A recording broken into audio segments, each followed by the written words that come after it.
Hello guys, आज फिर blog बनाने जा रहा हूँ। आपने पिछले ब्लॉग में बहुत ज़्यादा सपोर्ट दिया मेरे को।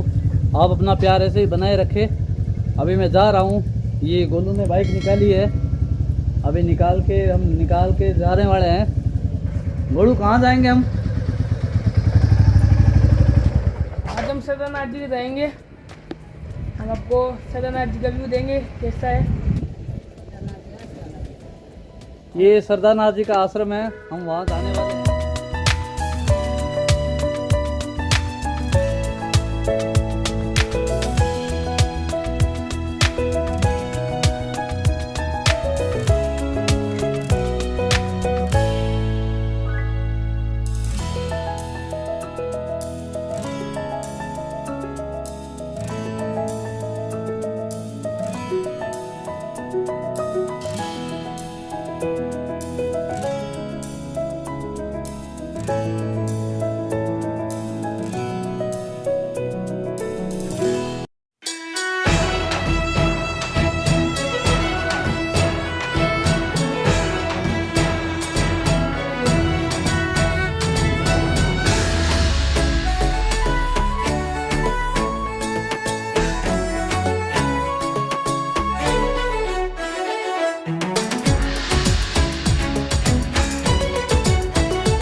हम और गोलू आ गए हैं सरदारनाथ जी के आश्रम में।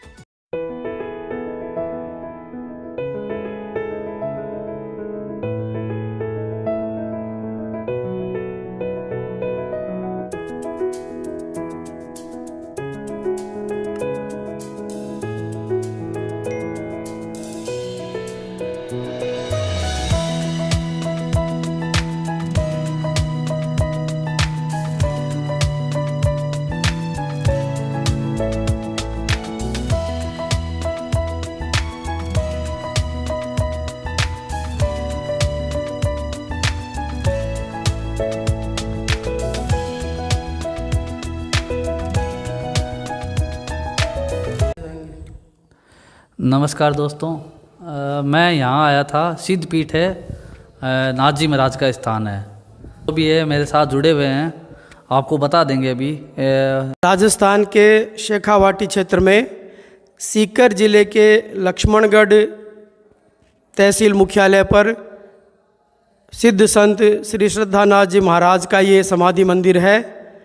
यहाँ उन्होंने 21 अगस्त 1985 को शरीर त्याग करके समाधि ली थी और आज ये केंद्र हजारों लाखों लोगों की आस्था का एक केंद्र बिंदु बना हुआ है। प्रत्येक वर्ष श्रावण शुक्ला छठ को यहाँ श्री श्रद्धानाथ जी महाराज की बरसोदी मनाई जाती है, जिसमें पूरे शेखावाटी क्षेत्र, राजस्थान, देश भर के और देश विदेश से भी हजारों लोग जो है आते हैं। बिना किसी प्रचार, बिना किसी विज्ञापन के, केवल एक महाराज की जो कृपा जो इन पर बनी हुई थी। महाराज ने गांव-गांव, ढाणी-ढाणी संपर्क किया था, लोगों का कल्याण किया था, लोगों के कष्ट दूर किए थे।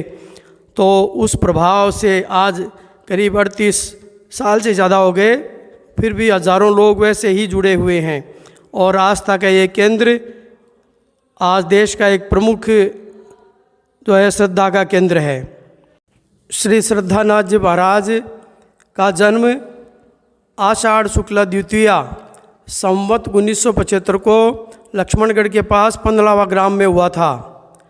आप जो है इसके पिछले जन्म में भी संत थे और अपने भक्त गाड़ सिंह जी से किए हुए वायदे के अनुसार वहाँ शरीर छोड़कर ठीक 9 माह बाद यहाँ पंदलावा में जन्म लिया और लगभग 8-10 वर्ष की उम्र में ही घर छोड़कर मंदिर में तपस्या करने लगे। इसके बाद वे गांव के पास ये खेत में उन्होंने तपस्या की और जितनी भी साधना की सिद्धियां होती है वे प्राप्त की। फिर वे नाथ पंथ में दीक्षित हुए। श्री शुभनाथ जी महाराज ने उनको शिष्यत्व प्रदान किया और उसके बाद 1972 में ये आश्रम बना जहाँ श्रद्धानाथ जी महाराज विराजते थे और हमेशा हजारों सैकड़ों लोग उनके दर्शन के लिए आते थे अपनी समस्याएं लेकर और सबका उचित निदान होता था। इसके बाद श्रद्धानाथ जी महाराज ने 1985 में शरीर त्याग की घोषणा कर दी और अन्न जल त्याग कर अपना ये नश्वर शरीर त्याग कर यहाँ पे यह समाधि ले ली और उन्होंने कहा था कि जो भी मुझे जीवित मानेगा उसके लिए मैं समाधि स्थल पर उसके दुख दूर करने के लिए मौजूद रहूँगा। और आज इस बात की कोई प्रमाण की आवश्यकता नहीं है कि महाराज का एक कथन पूर्णतया सत्य है। जो भी भक्त अपनी मनोकामना लेकर के अपने कष्ट दूर करने के लिए याचना लेकर आते हैं उनके कष्टों को महाराज दूर करते हैं। वर्तमान में इनके शिष्य उत्तराधिकारी श्री बैजनाथ जी महाराज जो करीब 89 वर्ष के हैं, वे 1985 से लेकर वर्तमान तक इस आश्रम का कुशल संचालन कर रहे हैं। श्री बैजनाथ जी महाराज एक उच्च कोटि के शिक्षाविद रहे जिन्होंने 1960 से लेकर 1985 तक ग्राम भारती विद्यापीठ कोठियारी में प्राचार्य के रूप में हजारों शिष्यों को तैयार किया। इनके तैयार किए हुए शिष्य बड़े बड़े पदों पर जो है देश भर में सेवा दे रहे हैं, जिनमें डॉक्टर, इंजीनियर, न्यायाधीश और अनेक IAS अफसर, IPS अफसर सहित अनेक जो जितने भी व्यापारी, अध्यापक, वकील, तो जितने भी इनके शिष्य थे वह समाज की एक बेहतर सेवा कर रहे हैं और एक अच्छे नागरिक के रूप में अपना प्रमाण प्रस्तुत कर रहे हैं। यह इनका शिक्षा क्षेत्र में योगदान रहा श्री बैजनाथ जी महाराज का। और एक संत के रूप में भी उन्होंने सेवा करके जो है समाज को बहुत कुछ प्रदान किया। जैसे उन्होंने करीब 20 वर्ष तक यहाँ जो है श्रद्धा संस्कृत विद्यापीठ चलाई, जिसमें आधुनिक शिक्षा के साथ साथ वैदिक शिक्षा दी गई, जिसमें सैकड़ों बच्चों को तैयार किया। ये निःशुल्क सेवा थी, जो है किसी से कोई फीस नहीं ली जाती थी और इस तरह से सैकड़ों बच्चों को उन्होंने तैयार किया। साथ ही यहाँ पर एक योग शिक्षण केंद्र चलता है। योग शिक्षण केंद्र जो रामानंद संस्कृत विश्वविद्यालय जयपुर से मान्यता प्राप्त है और यहाँ पर योग का डिप्लोमा किया जाता है। अब तक अनेक छात्र छात्राएँ यहाँ योग का डिप्लोमा प्राप्त करके समाज को अपनी सेवाएं दे रहे हैं। और साथ ही एक इसकी आश्रम की शाखा माउंट आबू में भी है, वहाँ भी योग और अध्यात्म की शिक्षा दी जाती है। तो इस प्रकार ये जो आश्रम है ये पूरे शेखावाटी क्षेत्र के लिए एक भक्तों के लिए एक आस्था का केंद्र है और उनकी जो है सुख दुख में एक संबल बना हुआ है। ये एक समाज को बहुत बड़ा योगदान है। महाराज पिछले जन्म में झेलम नदी के किनारे लाल तिलकधारी बाबा के रूप में तपस्या करते थे। सीकर जिले के 15 गांव के गाहड़ सिंह जी जो सैनिक थे उनके आश्रम में जाते थे और गाहड़ सिंह जी को विश्व युद्ध में जाने का आदेश हुआ। 1914 में जब प्रथम विश्व युद्ध हुआ तो उसमें जाने का आदेश हुआ। विश्व युद्ध में गाहड़ सिंह जी को एक गोली लगी लेकिन वे ठीक हो गए और ठीक होने के बाद वे गांव वापस आ गए। गांव में 2 महीने की छुट्टियां बिताई। बाबा जी ने भी गांव आने का वादा किया था किंतु वे नहीं आए। जब वापस गाहड़ सिंह जी वहाँ पे गए तो लाल तिलकधारी बाबा की समाधि बनी हुई थी। ठीक 9 महीने बाद लाल तिलकधारी बाबा ने 15वां ग्राम में श्रद्धानाथ जी महाराज के रूप में जन्म ले लिया और जन्म के समय में लाल टीका उनके माथे पर था। धीरे धीरे बालक जिनका नाम नारायण रखा गया था वे धीरे धीरे बड़े होने लगे। जब श्रद्धानाथ जी महाराज 8 साल के थे उनके पिताजी का स्वर्गवास हो गया और जो है लेकिन बालक श्रद्धानाथ जी बहुत शांत रहे, दूसरों को भी सांत्वना दी। फिर धीरे धीरे उनकी माताजी ने उनको नाथ पंथ के बारे में, श्री अमृतनाथ जी के बारे में श्रद्धावनत करना शुरू किया। श्री श्रद्धानाथ जी महाराज बड़े हुए और सत्संग में जाने लगे। सत्संग सुनते उनको सभी कथाएं याद हो गई और जब वे एक बार बीकानेर में थे तो श्री अमृतनाथ जी महाराज ने उनको सपने में दर्शन दिए और आशीर्वाद दिया। श्री श्रद्धानाथ जी महाराज जो है अनेक संतों के संपर्क में आए, जिनमें नवानाथ जी, ज्योतिनाथ जी, शुभनाथ जी, भूरनाथ जी, वाणीनाथ जी, बालजती जी, गोविंदनाथ जी आदि प्रमुख थे। महाराज ने पूरे देश में घूम घूम कर तीर्थ यात्राएं की।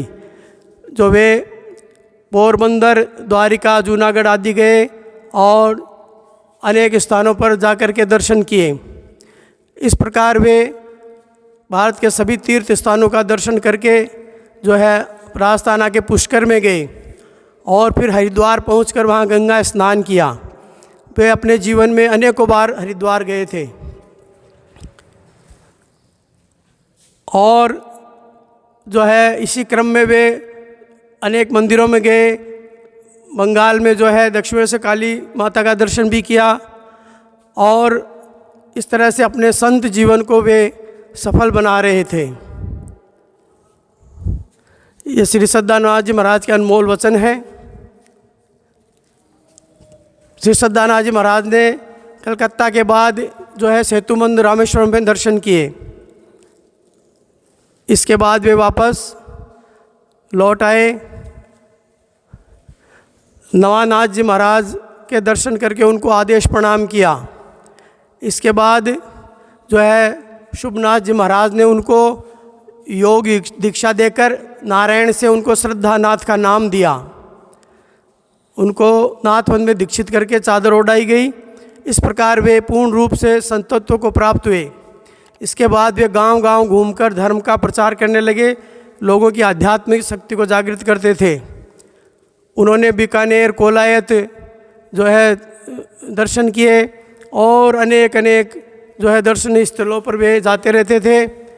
इसी तरह उन्होंने जो है बद्रीनाथ धाम के भी दर्शन किए और जहाँ भी यात्रा में अनेक प्रकार की घटनाएं घटती थी जिनसे उनकी योग सिद्धि का पता चलता था। अनेक लोगों के संकट दूर किए, किसी को पुत्र प्रदान किया, किसी की गरीबी दूर की, किसी का रोग दूर किया। और फिर 1972 में अपने गुरु श्री शुभनाथ जी के आदेश से लक्ष्मणगढ़ में आश्रम बनाना शुरू किया।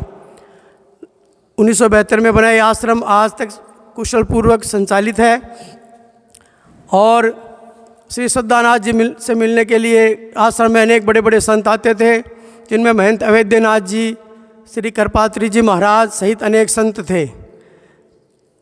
लक्ष्मणगढ़ के इस नाथ आश्रम में अनेक बड़े बड़े संतों का आगमन हुआ है, जिनमें उत्तर प्रदेश के मुख्यमंत्री श्री योगी आदित्यनाथ जी भी हैं। इसके बाद महाराज ने 1985 में श्री बैजनाथ जी महाराज को अपना उत्तराधिकारी बनाया और फिर हरिद्वार यात्रा करके जो है 21 अगस्त 1985 को जो है ब्रह्म मुहूर्त में 3:30 बजे अपने नश्वर शरीर का त्याग करके ब्रह्मलीन हो गए।